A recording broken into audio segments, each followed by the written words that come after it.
และนี่เนี่ยผมโทรศัพท์ของเขาขวานี่และขวานั้นจะเป็นบอลที่Annie Spaces Chanel นี่เขาจะไปขี่รถทีบออกกำลังกายนิดนึงเพราะว่าอืดมาดุดละบุคคลได้ออกกำลังกายเดี๋ยวเปลี่ยนเครื่องก่อนพร้อมแล้วกับการไปทีบรถคนเดียวเบิ่งเสื้อไหมลายเบิ่งลายตัวนี้นะ No อันนี้โบเป็นอย่างโบเป็นกันแดดเลยหนาวมีความหนาวเปล่าไปทีบรถกัน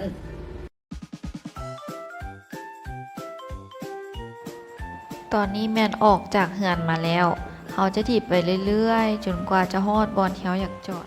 และการถีบรถน่ะไอ้นี้ได้ไปซอกข้อมูลมาไอ้นี่หาได้มาคือข้อดี10ข้อยังมาแบ่งปันให้หมูได้เขาคือข้อที่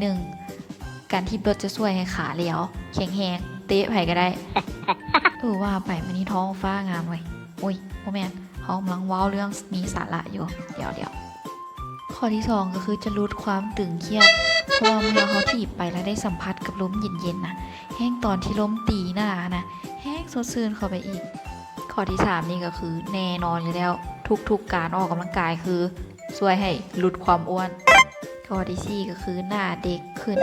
เนื่องจากระหว่างถีบรถห่างกายจะได้รับออกซิเจนหลายขึ้นจากบรรยากาศอ้อมข้างแห้งตอนหายใจหอบนะแห้งเย็นให้ออกซิเจนเข้าไปกระตุ้นห่างกายให้เฮ็ดเวียกได้อย่างมีประสิทธิภาพเด้อข้อที่5หักโลกย้อนอย่างย้อนรถถีบบ่ใช้น้ำมัน และจะบ่ปล่อยมลพิษทางสิ่งแวดล้อมขวานี่และขวานั้นจะเป็นบอลที่คู่บ่าวสาวหรือว่าพวกวัยรุ่นที่กำลังขึ้นบ่าวขึ้นสาวบางกำลังดิตอนกลางคืน ข้อใจละบัดนี้แม่นละข้อที่6ช่วยให้เฮารับเลิกกว่าเก่าแห้งว่าแม่นถีบตอนเช้านะยิ่งเฮ็ดให้ร่างกายเฮาได้รับแสงแดดจะช่วยให้เฮารับง่ายในตอนกลางคืน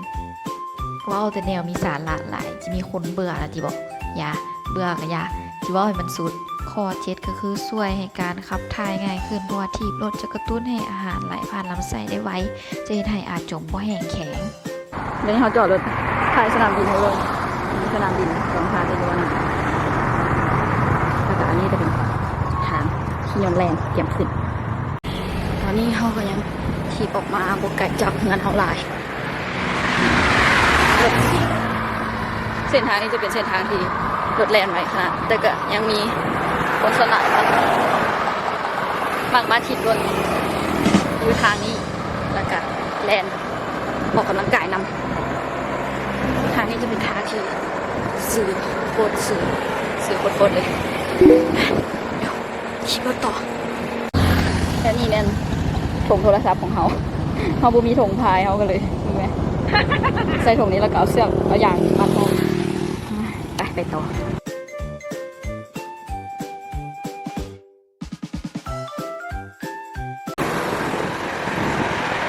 และนี่จะเป็นตลาดเมืองหลวงน้ำทาซึ่งอยู่ใกล้กับสนามบินเลยแคมทางกันจะมีคนขายไหมข้อที่8ก็คือเพิ่มประสิทธิภาพสมองพอเพิ่นวิจัยออกมาว่าคนที่ถีบรถน่ะจะสมองดีกว่าคนบ่ถีบรถถึง 15% เลยได้และขวดตัวนี้มันขวดของขวดข้ามน้ำตัวนี้จะมีชื่อว่าน้ำแง่นเนาะคนลองทาบ่มีไผบ่ฮู้จักน้ำแง่นเลยอันนี้ก็เป็นทางเข้าบ้านเพียงงามซึ่งบ้านเพียงงามเพิ่นขึ้นซื้อเรื่องผ้าแท้ผ้าไหมเพิ่นจะผลิตผ้าอย่างต่างๆหลายๆอยู่ในบ้านแต่เขาบ่เข้าไปเพราะว่ามันอยู่เลิกหน่อยนึงถ้ามาถีบรถระยะสั้นอย่างน้อยเขาต้องมาฮอดนี่เพราะว่าบอนนี้จะมีบอนเบิงทุ่งนาอย่างงามข้อที่9ก็คือสุขภาพโดยรวมแข็งแรงขึ้นเพราะว่าออกกำลังกายอะไรสู้ขี่รถมาตั้งไก่จากอันนี้มันตกย้ำใดพวกหูเลยจะตกอยู่เฮือนหรือว่าตกอยู่กลางทางได้นะข้ามรถถึงเดี๋ยวนี้จังซี่เลยได้ไม่ได้สุดท้ายรถเขาก็ได้อยู่ทางนี้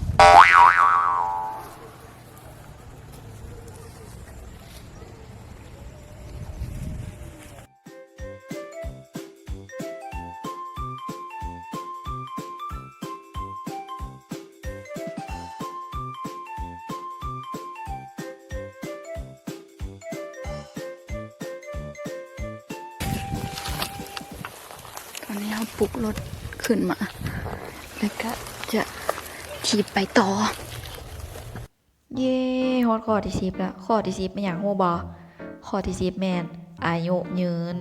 ฮู้แบบนี้แล้วก็พากันหันมาขี่รถถีบเด้อ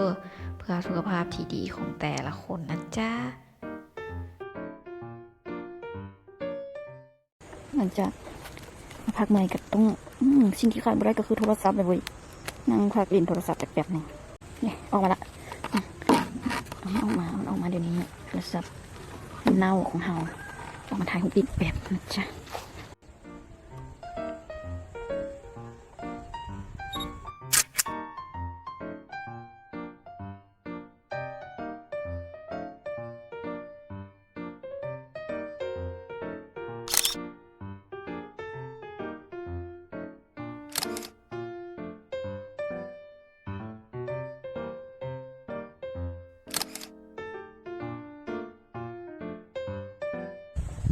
หลังจากนั่ง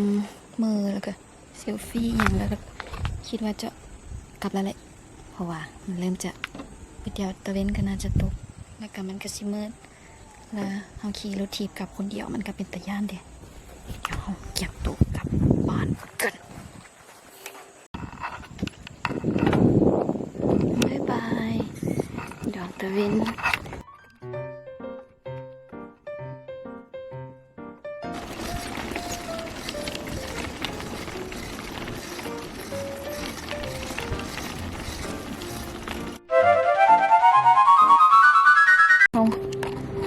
พ่อกับ สิ่งนี้ก็คือขาทำรถเห่าโอ้มันตกอยู่ในนี้เองตาย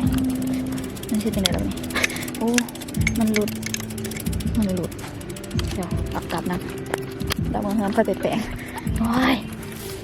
ดีแต่ยังเห็นว่ามันพอด่าเนี่ย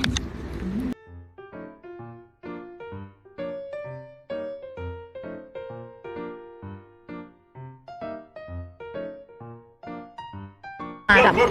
เห่าไผ่มึงเสื้อดำคือกันเห่าเนี่ยคือเดี๋ยวพวกเดียวกันกูหนีแล้วก็เศร้ามึงอะไรมึงเห่ากู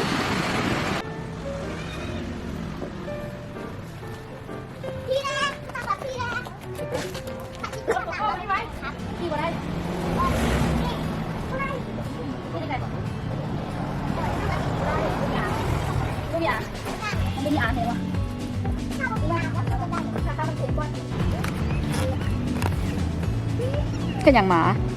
แค่อย่างให้หมาและบล็อกไป